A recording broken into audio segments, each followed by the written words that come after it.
If you were starting the first new medical school in nearly 50 years at a top-tier research university, the first people that you'd hire would be critically important to its success. And so you'd want to make sure that one of those first people was a designer?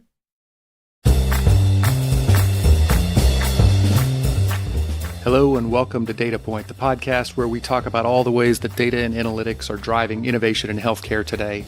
Our guest is Stacey Chang. Stacey is the Executive Director of the Design Institute for Health at Dell Medical School at the University of Texas at Austin. Stacey and I had a chance to sit down and talk a little bit about what it's like to redesign the medical school experience as a first step towards rethinking the healthcare experience. I hope you enjoy this conversation just as much as I did. I am pleased to be here at the University of Texas with Stacey Chang. Stacey, welcome to the show. Thanks for having me. I've been hoping to do this interview for a long time. I've been following your work since you moved here, and even though I was convinced that it was only 2 years ago, you reminded me that it was 3.5, which is pretty amazing how fast that time has gone for the Dell Medical School. I wanted to start off sharing with our listeners a little bit about your background and how you came to be in the place where you are. Sure. Yeah, no, it's a bit of a tortuous story as most career trajectories go. So I'm officially traditionally trained as a mechanical engineer, and my entree into healthcare was in designing medical devices. Right. So I was a design engineer in school, and I was convinced I was going to design cars actually for a living. I realized after working for 2 car companies that was the fastest way to kill my passion for cars. So I departed that and discovered this company called IDEO, which at the time was a very small design firm. So I was like officially, I think, the first intern in the Boston office some 23 years ago, which now makes me feel very old. So I discovered this notion of design, which was still at that time very traditionally couched in the notion of product design, and I played the engineering side of that, and then entered the medical field by way of designing a bunch of medical devices, both as a consultant and then for a couple startups. So I've had 3 stints at IDEO. I returned to the firm at its headquarters in Palo Alto in 2005, and not soon thereafter ended up taking over part and then eventually all of the healthcare practice. The work we did there when I arrived was primarily in medical devices, which is what happens when you cross product design and healthcare, right? Yeah. You end up with medical devices. But IDEO and design at the time were evolving quite dramatically. And in the time between 2005 and 2014, which is when I left, the center of gravity around the work that we did in the healthcare practice moved, from the 80% focus on medical devices to 80% not focus on medical devices. So the work we did there focused on new models of care and the environments in which you built them. They focused on innovation capabilities at organizations. They focused a lot on the soft side of health, fitness, and beauty and things like that. We did a lot of work for government, and then we did still some medical device work as well. But the purview broadened quite considerably. I got to believe that is it represents a big change in terms of the kind of skills that have to be applied, understanding the health economics in a different way, understanding care delivery in a much more up close and personal way, or at least a more holistic way than you might have before. Is that something that you feel was unique to the IDEO experience in terms of being able to touch all of those different disciplines and bring them together? Yeah. I do think it's certainly the opportunity at a firm like IDEO, which is relatively well known and has permission to work on a lot of different aspects of the healthcare system. It's sort of a unique opportunity to, as a consultant at that time, to work across literally every aspect of healthcare, and then the perspective and the ability to sort of knit together those threads was sort of a unique opportunity. One of the unique things about doing healthcare at IDEO was that in our practice, you had to get more deeply into the nuances of industry than you had to in other practices. Consumer electronics or government work, didn't require a depth of knowledge. You had to be well versed in 510K and HIPAA and all kinds of, like reimbursement models and what an RVU meant and all that sort of stuff. And so it was a little bit unusual for a generalist design consultancy like IDEO to have that much depth in healthcare. And that's really where we found a lot of our success, primarily because of the people associated with that practice. They were deeply mission driven to actually try to affect the health and healthcare systems. And so we built a really strong practice around the depth of knowledge and passion of individuals while applying, design, which was relatively new to the industry. Like people didn't really know how to apply design in that kind of a space. And so we found a lot of success that way. I'll tell you though, ultimately it was a little bit disappointing, not because the work wasn't interesting or because we weren't doing interesting work, but because we weren't actually affecting the core dysfunction of the health system. Right? We got to work on the edges where there were revenue opportunities that our clients could identify, and we did well by them and they did well by us. But you don't fundamentally change the healthcare system by nipping at the edges. You really have to get at the core, and that's really was the transition from IDEO to where we are now. And it does sound like it was something that I've experienced, certainly working in the healthcare space for a long time, is that the different parts of the industry tend to be so hyper specialized that they don't necessarily understand each other very well. That's right. And so I think the experience that you had at IDEO, being able to knit together some of those things, must have eventually been really valuable when you did decide to make the jump into healthcare. How did that transition happen, and what was it that sort of pushed you to take a job in a health system as opposed to a consultancy? Yeah, no, that's a really fantastic question. I often say I worked with pretty much every academic medical center in the U.S. while at IDEO, and I had never chosen to join one because the affordances of working at IDEO and seeing all those different aspects and perhaps the initial understanding of how they interrelated didn't mean we actually had permission to work on those overlaps, right? We could observe and pontificate on them, but we couldn't actually act on them because in healthcare, there are a lot of rules and barriers and silos and things for good reason, some for not, but people tend to act in silos because that's the way the industry is sort of prescribed. And the opportunity to work on the overlaps or at the core of the dysfunction really never really manifests itself because it takes some unique circumstances. And it's unique circumstances in Austin that arose that really created the opportunity. So I wasn't aware of them. I left IDEO of my own volition in 2014, and about a week and a half after I left, I got a call from an old collaborator of mine named Clay Johnston, who happens to be the dean of the medical school, Dell Medical School here at UT. And he said, "Hey, rumor has it you left IDEO." And I'm like, "How do you know? My parents don't even know yet. Like, what's going on? You travel fast." Yeah, and he's like, so he begins explaining all these pretty unique circumstances, which we can get into if your listeners want to know about it. But and he started describing all these unique circumstances that essentially gave us an opportunity to build what we hoped could be a model for what a modern healthcare system, at least in the U.S., would look like. And as he described these to me, I was like, "Clay, that sounds really fantastical. Like, that sounds like a fairy tale, and I don't really believe you, but I also know you as a person, so you wouldn't make this stuff up."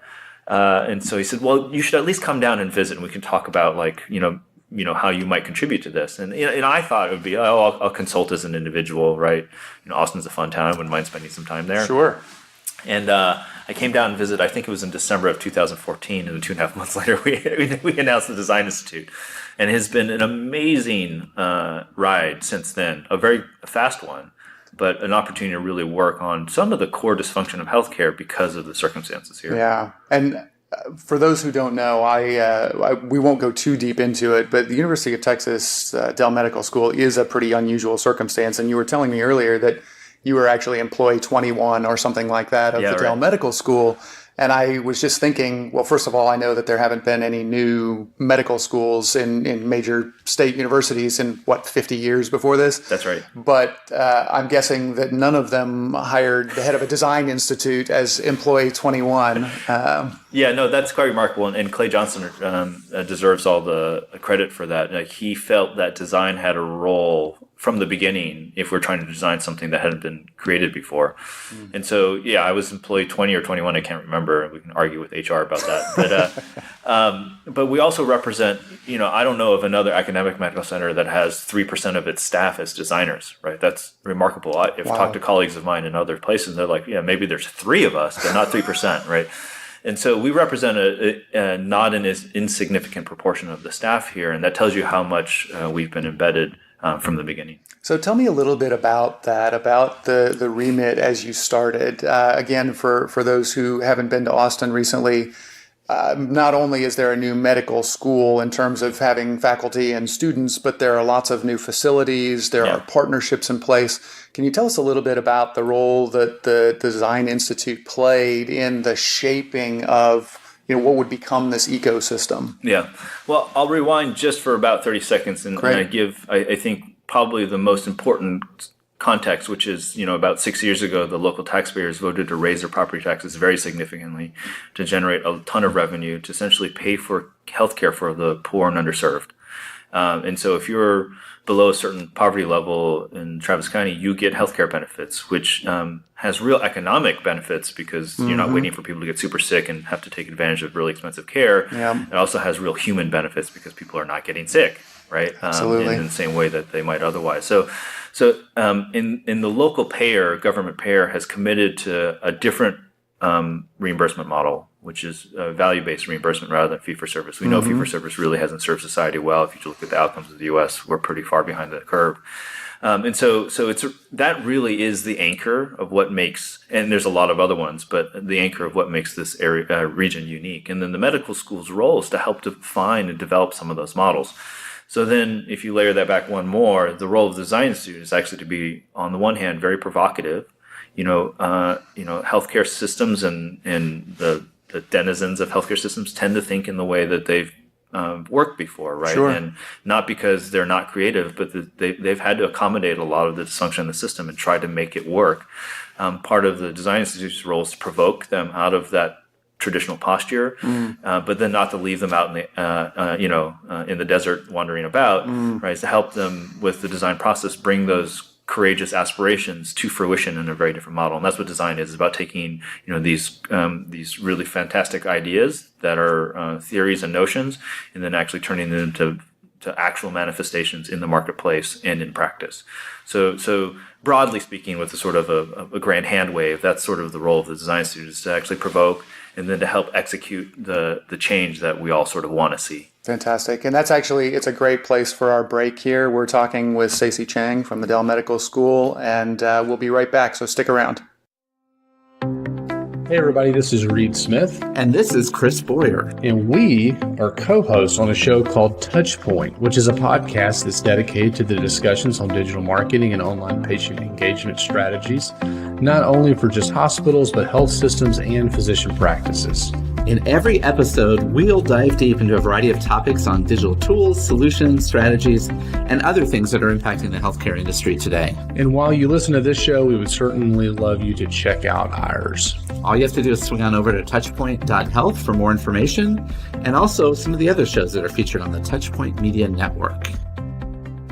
All right, so we are back at the Data Point Podcast. I'm your host, Greg Matthews. We're here talking with Stacey Chang today from the Dell Medical School. Stacey, before we left, you were talking a little bit about the genesis of Dell Medical School and what made it so different in terms of having a foundation in serving the community and being oriented to value-based care as opposed to fee-for-service.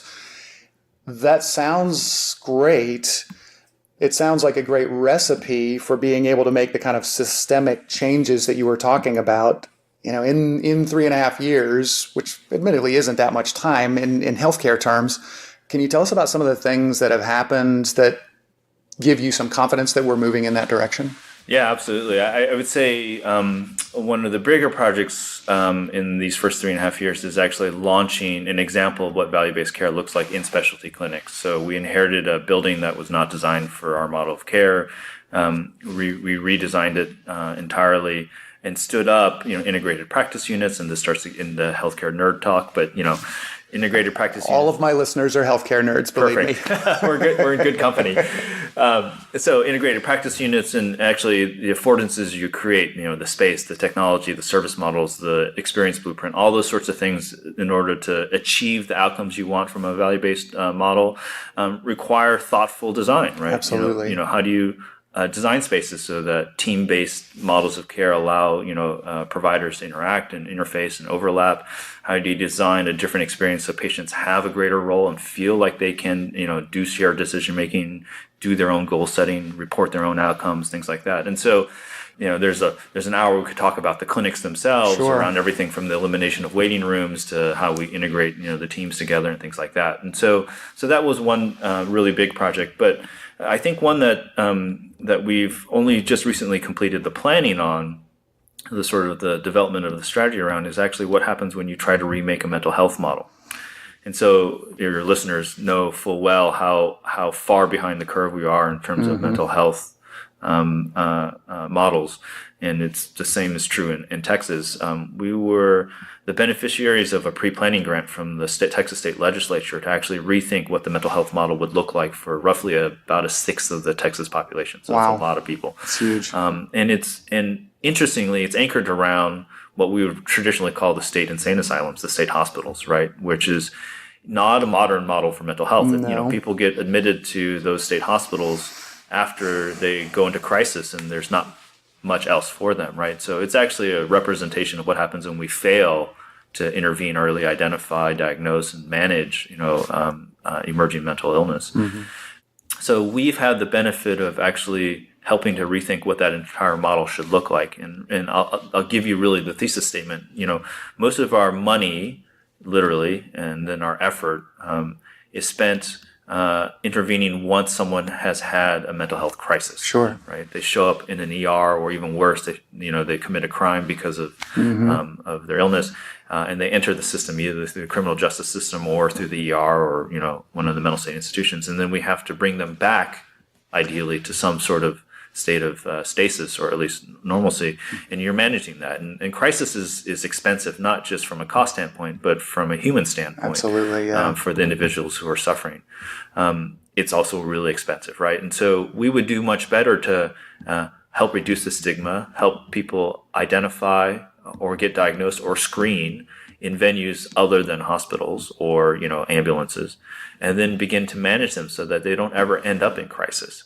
Now, it'd be, I think, disingenuous to assume that everyone could be, we could avoid crisis for everyone, so that will still happen, and the existing system still needs to exist for that. But the cost to society, both from a dollars and an impact standpoint, is much better if you identify early and manage, and it's much better for the individuals that are affected. And so that is, simply said, sort of the shift in strategy that we're proposing. And then if you work through the cost consequences and different care pathways, right, and we've worked through all of those, it's remarkably less expensive to do that. The problem is the system is not designed for that right now. So you have to reshape the system's resources or refit it. And so that's really where we hope to head. And then the next legislature session here in 2019, we'll find out if we can get that funded. Fantastic. I don't want to put you on the spot, but I will. That's part of my job. Sure. As you prepared and presented that plan, are there financial impacts that are foreseen or estimated, or a range of financial impacts that you associate with this transition into a much more preemptive or preventative focus on mental health? There are. If the system we have now is focused on acute crisis and recovery, right? We don't actually have the resources necessary to do early identification. Some of it's marketing and communication, reducing stigmas about having a more public conversation about this so that people don't hide. And so those things don't exist yet. You have to develop and build and create those resources. And so there is an upfront cost. Part of the question, though, is can you divert some of the costs that you spend on the acute crisis intervention to this, and how do you sort of manage that tender balance as one goes down and the other one goes up? So you can't be disingenuous and say it's a cost neutral thing. For sure it's not, and that's part of the conversation you have to have with the legislature. Is if you're really going to invest in the wellness of these individuals, you actually literally have to invest in it. Right. But the long term, and there's actually very short term savings you can realize, and that's part of our responsibility, is to be fiscally responsible and demonstrate those. But without a doubt, long term, there's huge consequences, positive ones, on the financial cost of running a different kind of system.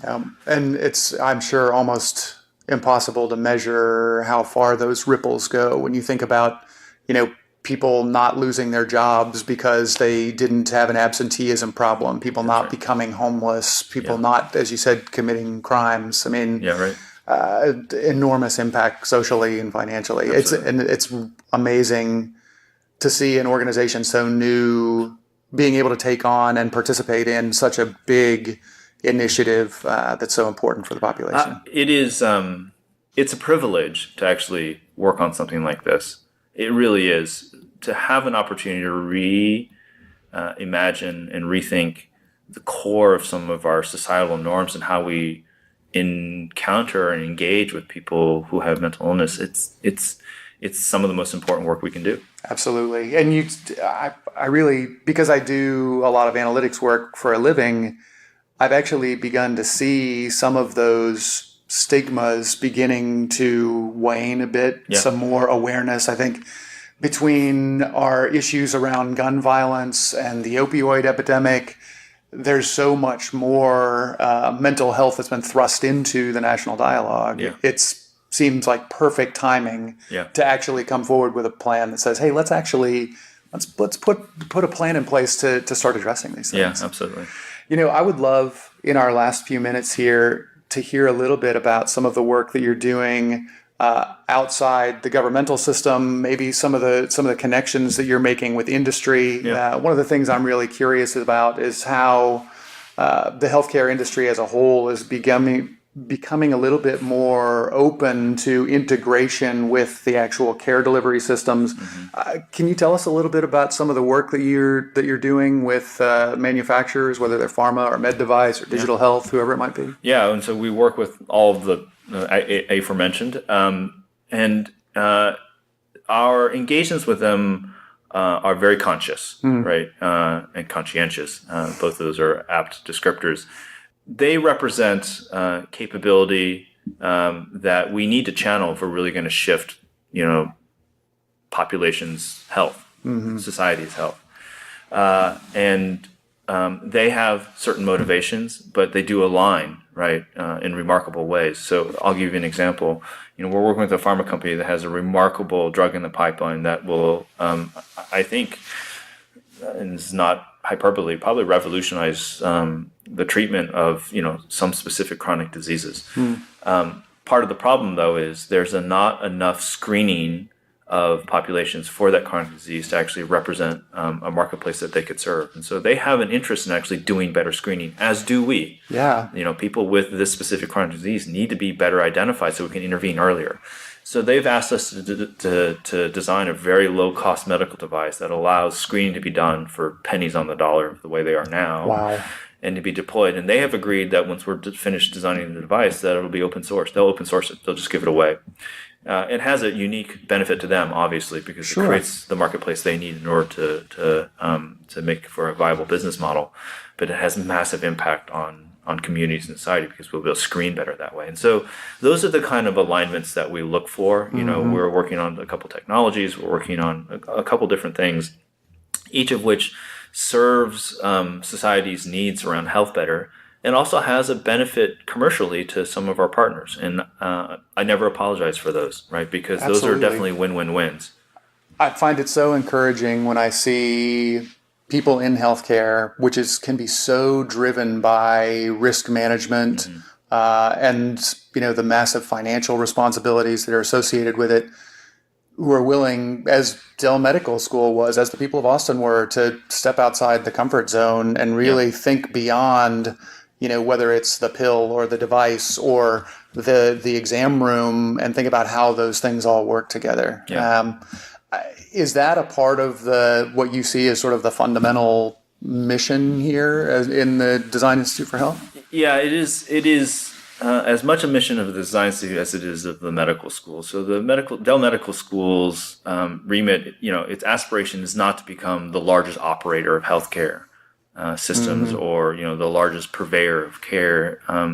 Dell Medical School believes that it can be the one that stands up serially new proof models for how things can work, and then we'll look for partners, and they could be foundations, they could be commercial, they could be other care providers, they could be other nations. It doesn't really matter for us to disseminate things that work. If they don't work, obviously we're not trying to disseminate them. But and so that really creates a laser focus for the work we're doing here. We're really trying to break new ground because we have permission. And it's rare to have this much permission in a region where you're providing more broadly for the population and public health. And we recognize what a privilege it is to have that sandbox in which to work, and we really believe we need to make the most of it. And so I think most of the folks, especially even in Austin, don't really realize what a unique set of circumstances are happening here. And so we feel like we've inherited that, and we have to be a good shepherd of that opportunity. And that window will eventually close if we're not careful. So our goal is to always be the nimble, hopefully innovators, trying to, we'll fail in a lot of things. We'll hopefully succeed on more than those things than we fail at. But if we can prove better models for health and society, along with better economic models providing that care, then we'll have succeeded. And I think that's a great way to close out our conversation. Thank you so much, Stacey, for being a part of the show. It was great to have you. My pleasure. Thanks so much for listening to the Data Point podcast.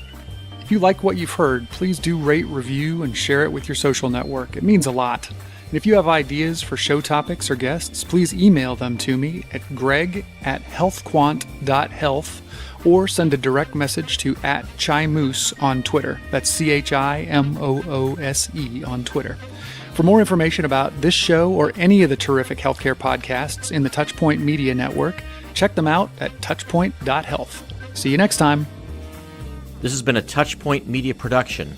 To learn more about this show and others like it, please visit us online at touchpoint.health.